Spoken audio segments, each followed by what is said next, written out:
Dear friends, आपके अपने channel today exam news में आपका स्वागत है। जैसे कि आप सबको पता होगा, मैं भर्ती से रिलेटिव कोई न कोई नोटिस लाता रहता हूं।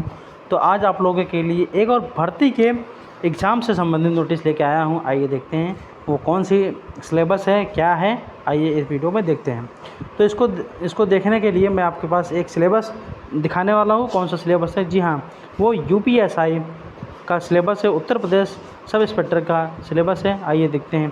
तो इसमें दिया गया है ऑनलाइन लिखित परीक्षा उत्तर प्रदेश उप निरीक्षक और निरीक्षक नागरिक पुलिस सेवा नियमावली 2015 संबंध सप्तम 2020 के अनुसार ऐसे अभ्यर्थी जिन्हें आवेदन सही पाए गए जाएंगे उनसे 400 अंकों की ऑनलाइन लिखित परीक्षा में सम्मिलित होने की अपेक्षा की। जी हाँ, जो फॉर्म को सही से सबमिट किए हैं उनको ही मात्र एडमिट कार्ड जारी किया जाएगा और उनका पेपर जो है 400 अंकों का होगा। 400 अंकों का होगा। ऑनलाइन लिखित परीक्षा में वस्तुनिष्ठ प्रकार का 4 अलग अलग निम्नलिखित विषयों का, जी हाँ, जैसे कि आप सब देख सकते हैं 4 विषय होंगे मात्र। उसमें पहला विषय होगा सामान्य हिंदी, 100 अंकों का आएगा। मूल विधि, संविधान, सामान्य ज्ञान जो है आपका 100 अंकों का आएगा। संख्यात्मक और मानसिक योग्यता परीक्षा, ये भी 100 अंकों का आएगा। आपका मानसिक अभिरुचि परीक्षा, बुद्धिलब्धि परीक्षा, तार्किक परीक्षा, ये भी आपका 100 अंकों का आएगा। जी हाँ, ऑनलाइन लिखित परीक्षा, ऑनलाइन जो लिखित परीक्षा होगा उसका 2 घंटे समय अवधि रखी गई, यानी 120 मिनट कुल रखा गया है। तो आपको इसको टाइम को देखते हुए आप क्वेश्चन को कैसे सॉल्व करते हैं वो आप जानें।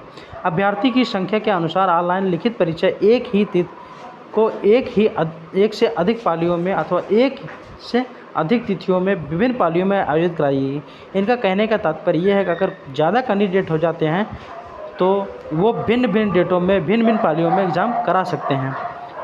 प्रत्येक पालियों के प्रश्न अलग अलग होंगे। हाँ, तो जाहिर सी बात है, जब कई भागों में पेपर होगा तो वो जो है कई सेंटरों पे पेपर होगा, कई समय पे पेपर होगा, तो प्रश्न पत्र भी अलग अलग रहेंगे। ऑनलाइन लिखित परीक्षा एक से अधिक तिथियां या एक से अधिक पालियों में आयोजित किए जाने पर अभ्यर्थी के प्राप्तांकों के प्रसारणीकरण किया जाएगा। यानी जो है नॉर्मलाइजेशन की बात यहाँ की गई है। नॉर्मलाइजेशन फार्मूला लागू होगा जब अलग अलग डेट में अलग अलग समय पे पेपर होगा। ठीक है।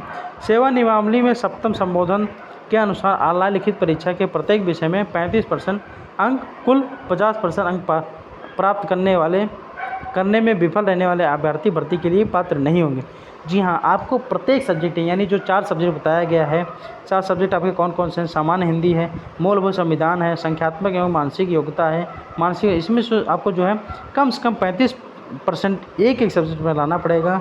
और होल टोटल जो है इसमें चारों से टोटल मार्क जो है अगर आप 50% से कम लाते हैं तो आप असफल माने जाएंगे, यानी आप एग्ज़ाम क्वालिफाई नहीं कर पाएंगे। तो आपको कोशिश करके 50% से ऑल ओवर ऊपर लाना है और एक सब्जेक्ट में, प्रत्येक सब्जेक्ट में आपका जो है 35% से कम नहीं होना चाहिए। उपरोक्त परिस्थितियों के अधीन जहाँ कहीं इस नियम में शब्द अंक आया हो उसका तात्पर्य प्रसमानकृत अंक होंगे। ऑनलाइन लिखित परीक्षा में प्रतिभाग करने वाले समस्त अभ्यर्थियों के प्रत्येक विषय में मूल प्राप्तांकों प्रसामान्यीकरण करने के, यही वही नॉर्मलाइजेशन करने के पश्चात जिन अभ्यर्थियों के नॉर्मलाइजेशन प्राप्तांक प्रश्न पत्र के प्रत्येक विषय में 35% तथा चारों विषयों में कुल 50%, जैसे मैंने आपको अभी बताया कि आपका जो है प्रत्येक विषय में 35% मार्क कम नहीं होना चाहिए और होल मार्क यानी चारों विषय में आपको जो है 50% से मार्क कम नहीं होना चाहिए। वही अभ्यर्थी जो है अगले चरण के लिए जो है सफल होंगे। संशोधित नियमावली के अनुसार भर्ती बोर्ड प्रश्न पत्र के 4 विषयों में प्रत्येक विषय में अभ्यर्थी द्वारा प्राप्त मूल अंकों का प्रथमतः नॉर्मलाइजेशन करेगा। अंतिम कुल वो तो नॉर्मलाइजेशन की बात है और बोर्ड करेगा, इसके बारे में कोई दिक्कत नहीं। फिर आप अगर एग्ज़ाम को क्वालिफाई कर लेते हैं तो आपको डॉक्यूमेंटेशन होगा।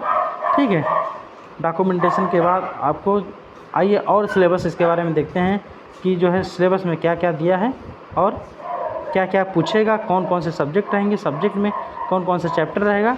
आइए चैप्टर वाइज इसको देखते हैं। तो इसके लिए मुझे थोड़ा सा टाइम लग रहा है। हाँ जी हाँ, मैं आ गया हूँ। जैसे आपको मैंने बताया, फर्स्ट जो है सामान्य हिंदी पूछेगा। सामान्य हिंदी में आपका क्या क्या पूछेगा मैं बताता हूँ। सामान्य हिंदी में आपका जैसे हो गया सामान्य हिंदी, हिंदी एवं अन्य भारतीय भाषाएँ। ठीक है, दूसरा हिंदी व्याकरण का मौलिक ज्ञान हो गया, हिंदी वर्णमाला हो गया, तद्भव तत्सम हो गया, पर्यायवाची विलोम हो गया, अनेकार्थक वाक्यांश के स्थान पर एक शब्द, समरूपी भिन्नार्थक शब्द, अशुद्ध वाक्यों को शुद्ध करना, लिंग वचन कारक सर्वनाम विशेषण क्रिया काल वाच्य अव्यय उपसर्ग प्रत्यय संधि समास विराम चिन्ह मुहावरे एवं लोकोक्ति रस छंद अलंकार आदि अपठित। यानी आप इसको देख सकते हैं, जो जो चैप्टर में दिया है वो सब पूछे जाएंगे, आप इसको विधिवत जो है पढ़ाई कर लें। तो दूसरा आइए देखते हैं, दूसरा आपका दिया है मूल विधि संविधान सामान्य ज्ञान। इसमें का खा गा 3 टाइप के दिए हैं। तो एक का में देखते क्या है, भारतीय दंड विधान एवं दंड प्रक्रिया संहिता महिलाओं बच्चों अनुसूचित जाति के सदस्यों आदि को संरक्षण देने संबंधी विधिक प्राविधान, यातायात नियम, पर्यावरण संरक्षण, वन्य जीव संरक्षण, मानवाधिकार संरक्षण, सूचना का अधिकार अधिनियम, आयकर अधिनियम, भ्रष्टाचार निवारण अधिनियम, राष्ट्रीय सुरक्षा अधिनियम, IT अधिनियम, साइबर अपराध, जनहित याचिका, महत्वपूर्ण न्यायिक निर्णय, भूमि सुधार, भूमि राजस्व। जी हाँ, ये टोटल आप देख सकते हैं, ये आपका मूल विधि में है। और खा जो कि देखिए संविधान है, खा जो है संविधान का उद्देश्य मौलिक अधिकार, नीति निर्देशक तत्व एवं मूल कर्तव्य, संसदीय व्यवस्था, केंद्रीय एवं प्रादेशिक सरकारों का गठन एवं उनके अधिकार, कानून बनाने का अधिकार, स्थानीय शासन, केंद्र और राज्यों के बीच संबंध, निर्वाचन तथा अन्य महत्वपूर्ण जानकारी, संवैधानिक अनुसूचियाँ, अखिल भारतीय सेवाएं एवं उनकी चयन पद्धति का आदि के विषय में जानकारी। जी हाँ, इसको कहने वाला आपको विधिवत पढ़ना पड़ेगा, तभी आपका कुछ होगा, तभी आप एग्जाम को क्रैक कर सकते हैं। तीसरा आपको दिया गा में देखते हैं सामान्य ज्ञान, स्वास्थ्य एवं सामान्य विज्ञान, भारत का इतिहास, भारत का स्वतंत्रता संग्राम, FDI, विश्व भूगोल एवं तथा भारत का भूगोल, प्राकृतिक संसाधन, राष्ट्रीय तथा अंतर्राष्ट्रीय महत्व, समसामयिक विषय, उत्तर प्रदेश की शिक्षा, संस्कृति और सामाजिक प्रथाओं के संबंध में विशेष जानकारी, उत्तर प्रदेश में मूल राजस्व, पुलिस व प्रशासन व्यवस्था, भारत उसके पड़ोसी देशों के बीच समान संबंध, कंप्यूटर कौशल आधारित। जी हाँ, ये सब आपको देख लो, अब ये सब आपका मूल विधि में आता है। आइए और आगे देखते हैं, आपका तीसरा है संख्यात्मक योग्यता एवं इसमें भी जो है आपका 2 टाइप में बांटा गया है। पहला टाइप हम पढ़ते हैं। पहला टाइप आपका दिया है संख्या पद्धति, सरलीकरण, दशमलव भिन्न, महत्तम समापवर्तक और लघुत्तम समापवर्तक, अनुपात और समानुपात, प्रतिशत, लाभ और हानि, छूट, साधारण ब्याज, चक्रित ब्याज, भागीदारी, औसत, समय और कार्य, समय और दूरी, सारणी और ग्राफ का प्रयोग, मेंसुरेशन, अंकगणितीय संख्यात्मक। जी हाँ, ये टोटल आपका दिया, आप इसको पढ़ लें बढ़िया से और उसी हिसाब से आप तैयारी करें। आइए खा में देखते हैं मानसिक योग्यता में क्या क्या दिया है। तार्किक आरेख दिया है आपका, संकेत संबंध विशेषण दिया है, प्रत्यक्ष बोध दिया है, ज्ञान बोध दिया है और शब्द रचना प्रशिक्षण दिया है, आंशिक समरूपता दिया है, ठीक है, अक्षर और संख्या श्रृंखला दिया है, व्यवहारिक ज्ञान परीक्षण दिया है, दिशा ज्ञान दिया है, आंकड़ों का तार्किक ढंग से परीक्षण प्रभावी। ये सब आप देख सकते हैं, आप इसको जो है अच्छे से पढ़ाई करें। लास्ट जो है चौथा आपका बचा है, चौथे में जो है आपका 3 टाइप का दिया है। तो आइए इसको देखते हैं। का में दिया है मानसिक अभिरुचि परीक्षण। जी हाँ, मानसिक अभिरुचि परीक्षण में क्या है, निम्नलिखित के प्रति दृष्टिकोण, जनहित, कानून, शांति व्यवस्था, सांप्रदायिक सद्भाव, अपराध नियंत्रण, विधि शासन अनुकूल की क्षमता, व्यावसायिक सूचना, ठीक है, पुलिस प्रणाली, समकालीन पुलिस मुद्दे पर मानसिक दक्षता, व्यवसाय के प्रति रुचि, ठीक है, अल्पसंख्यक एवं अल्प अधिकार वालों को संवेदनशील समलैंगिकता। जी हाँ, इसको आप देख सकते हैं। खा में दिया है बुद्धिलब्धि परीक्षण जो है, संबंध व आंशिक समानता परीक्षण, असमान को चिन्हित करना, श्रृंखला को पूरी करने का प्रशिक्षण, दिशा ज्ञान, संकेत लिपि और सांकेतिक लिपि को समझना, रक्त संबंध, वर्णमाला और पर आधारित प्रश्न, आरेख और चार्ट परीक्षण, गणितीय योग्यता। जी हाँ, इसको आप देख सकते हैं। आइए मैं और देखता हूँ।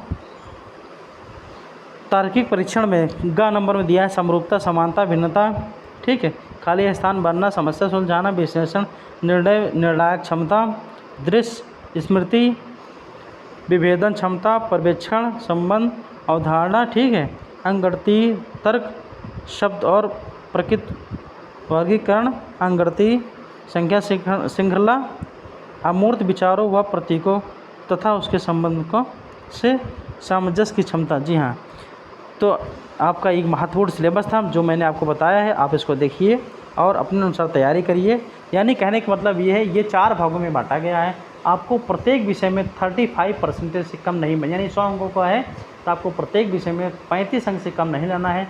और ओवरऑल चारों विषय में आपको 50% से कम नहीं लाना है। यानी 400 मार्क है तो कम से कम आपको 200 मार्क लाना ही लाना है।